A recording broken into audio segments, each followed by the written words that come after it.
అధికార party YCP ఏ ఎన్నికలైనా కానీ ఎన్నికలు ఉంటే చాలు ఎలాంటి అవకాశం ఉన్నా ఎలాంటి అడ్డదారులైనా తొక్కడానికి సిద్ధంగా ఉంది అని తెలిసిపోతోంది. సో మనం ఎగ్జాంపుల్ చూస్తే తిరుపతి ఉప ఎన్నిక అంటే వైసీపీ అధికారంలోకి వచ్చిన కొద్ది రోజుల్లోనే తిరుపతిలో ఉప ఎన్నిక జరిగింది.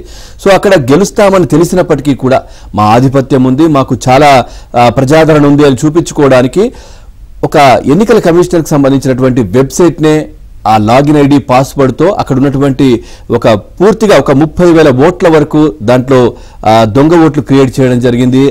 దానికి సంబంధించి ఐడీలు ప్రింట్ తీసుకొని దాంట్లో ఫోటోలు కూడా మార్పింగ్ చేసి గెలిచే ప్రయత్నం చేసింది. చాక్చాత్తు ఇది ఎన్నికల కమిషన్ బయటపెట్టిన పరిస్థితి ఈ విషయాన్ని.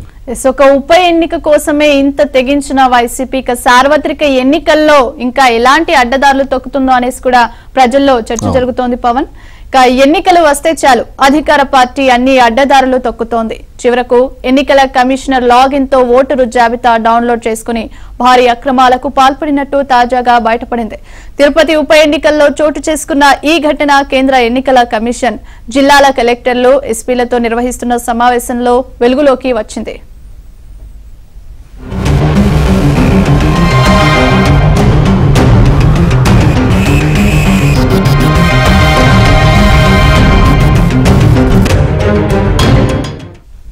నిజానికి తిరుపతి ఉప ఎన్నికల్లో వైసీపీ తేలిగ్గా నెగ్గగలదు. అయినా రాజకీయంగా తమకు తిరుగులేదు అని చెప్పుకునేందుకు భారీ బల ప్రదర్శనకు పాల్పడింది. ఈ క్రమంలో చేయని అక్రమాలు, పాల్పడిని మోసాలు లేవు. నిజానికి ఈ ఏడాది మొదటి నుంచి ఓటరు జాబితాలను అధికార పార్టీ గల్లంతు చేస్తూనే ఉంది. ప్రతిసారి ఈసీతో మొట్టికాయలు వేయించుకుంటోంది. కానీ ఓటరు నమోదు ప్రక్రియలో అక్రమ చొరబాట్లను మాత్రం మానుకోలేదు. దీనికి పరాకాష్ట తిరుపతి ఉప ఎన్నిక.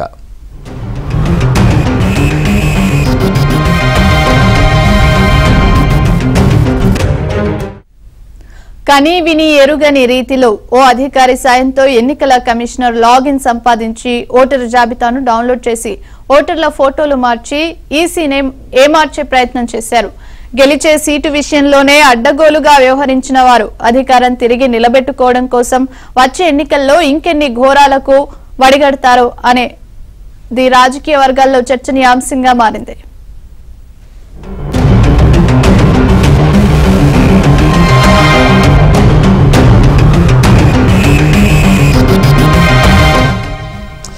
ఇక సాధారణంగా రాజకీయ పార్టీలు అక్కడక్కడ దొంగ ఓట్లు వేయించడం చూస్తాం.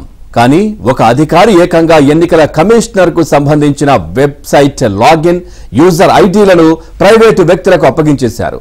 దీని ఆధారంగానే దాదాపు 30,000 ఓటర్లకు సంబంధించిన డూప్లికేట్ ఓటర్ కార్డులను సృష్టించడానికి వీలు కల్పించారు. కేంద్ర ఎన్నికల సంఘమే ఈ వ్యవహారాన్ని వెలుగులోకి తీసుకువచ్చింది. ఇదే విషయానికి సంబంధించి మరింత సమాచారాన్ని మా కరెస్పాండెంట్ సత్యరెడ్డి తెలుసుకుందాం. సత్య, అప్డేట్స్ ఏంటి చూస్తా ఉన్నాం. ఒక ఉప ఎన్నిక అధికారంలోకి వైసీపీ వచ్చిన కొద్ది రోజుల్లో జరిగిన తిరుపతి ఉప ఎన్నికలోనే ఇలాంటి ఘోరాలకు పాల్పడింది. మరి నెక్స్ట్ రాబోతున్నటువంటి సార్వత్రిక ఎన్నికల్లో ఇంకెన్ని ఘోరాలు చేస్తుందోనని ప్రజల్లో, రాజకీయ పక్షాల్లో కూడా ఒక చర్చ జరుగుతోంది. అప్డేట్స్ ఏంటి? ఈ మధ్యన వైసీపీ అధికారంలోకి వచ్చిన తర్వాత తిరుపతి ఉప ఎన్నికల్లో తీవ్ర అక్రమాలకు పాల్పడ్డారని అధికార పార్టీ పైన ప్రతిపక్షాలు అనేక విమర్శలు చేసిన పరిస్థితి అయితే ఉంది. ఇన్నిసార్లు విమర్శలు చేసినప్పటికీ కూడా అధికార పార్టీ తన పందాను మార్చుకోలేదు. ముఖ్యంగా తిరుపతికి అప్పట్లో కమిషనర్ గా ఉన్న గిరీష లాగిన్ ను ఒక స్థానిక నేత కుమారుడికి అందడంతో అతను ఆ లాగిన్ ద్వారా 30,000 ఓటర్ కార్డులను డౌన్లోడ్ చేసుకోవడం జరిగింది. సాధారణంగా ఎన్నికల కమిషన్ వెబ్సైట్ నుంచి డౌన్లోడ్ చేసుకోవడానికి లాగిన్ ఉంటే తప్ప ఎలాంటి పర్మిషన్ ఉండదు. ప్రస్తుతం అంత పకడ్బందీగా ఆ వెబ్సైట్ ని రూపొందించింది. ఏదైనా సరే చూడడం మినహా డౌన్లోడ్ చేసుకునే అవకాశం అయితే ఎన్నికల కమిషన్ వెబ్సైట్ లో లేకుండా చేసింది. అయితే తాజాగా నిన్న ఏదైతే జిల్లా కలెక్టర్లు, ఎస్పీలు, అదేవిధంగా డీజీపీ, సిఎస్ లతో జరిగినటువంటి సమావేశంలో కేంద్ర ఎన్నికల సంఘం ఈ విషయాన్ని గిరీషాను ప్రశ్నించి, ప్రస్తుతం ఆయన అన్నమయ్య జిల్లా కలెక్టర్ గా ఉన్నారు, మీ లాగిన్ ఎక్కడ ఉంది, ఆ లాగిన్ ఎవరెవరు వాడుతున్నారో తెలుసా అని ప్రశ్నించింది. అయితే తనకు తెలియదు అనే సమాధానం మినహా ఏమీ ఆయన చెప్పని పరిస్థితి. దీనిపైన ఎన్నికల కమిషన్ కూడా ఆగ్రహం వ్యక్తం చేసింది.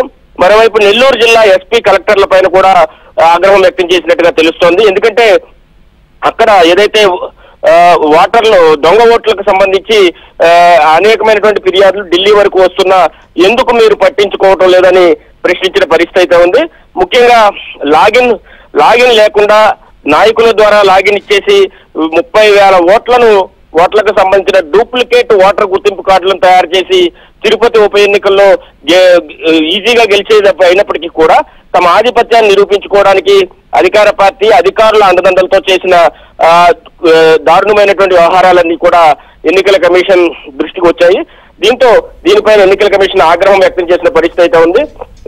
దొంగ ఓటర్ కార్డుల పైన కూడా ఢిల్లీ వరకు ఫిర్యాదులు వస్తున్నప్పటికీ కూడా నెల్లూరు జిల్లా కలెక్టర్ గాని ఎస్పీ గాని ఒక్కరిని మాత్రమే దొంగ ఓటరుగా పరిగణించారు. అతన్ని కూడా వివిధ సెక్షన్లు అంటే సంబంధిత సెక్షన్లో పెట్టకుండా వేరే సెక్షన్లు పెట్టేసి అతను ట్రేస్ అవుట్ కావట్లేదని వదిలేసిన పరిస్థితి. దీనిపైన కూడా ఎన్నికల కమిషన్ నిన్న ఆగ్రహం వ్యక్తం చేసింది. మీకు పార్టీ లైన్ ఉంటే ఖచ్చితంగా బయటకు వెళ్ళిపోండి, అంతేగాని ఎన్నికల కమిషన్ ఆధ్వర్యంలో పనిచేయాల్సిందే. మీరందరూ కూడా పార్టీలు పక్కన పెట్టి ముందు ఎన్నికలను సజావుగా నిర్వహించడానికి అందరూ గట్టిగా ప్రయత్నించాలని కూడా ఎన్నికల కమిషన్ నిన్న జరిగినటువంటి సమావేశంలో ఆదేశించిన పరిస్థితి అయితే ఉంది. మొన్న జరిగినటువంటి సమావేశంలో స్థానిక రాజకీయ పార్టీలు అంటే ప్రధానంగా తెలుగుదేశం, వైసీపీ, జనసేన లాంటి పార్టీలన్నీ కూడా అనేక ఫిర్యాదులను వెలువెత్తడంతో ఆ ఫిర్యాదులన్నిటికీ సంబంధించి ఆయా జిల్లా కలెక్టర్ల నుంచి కూడా వివరాలు కూడా అడిగి తెలుసుకుని వారిని కొన్ని చోట్ల తప్పులున్న చోట్ల మందలించిన పరిస్థితి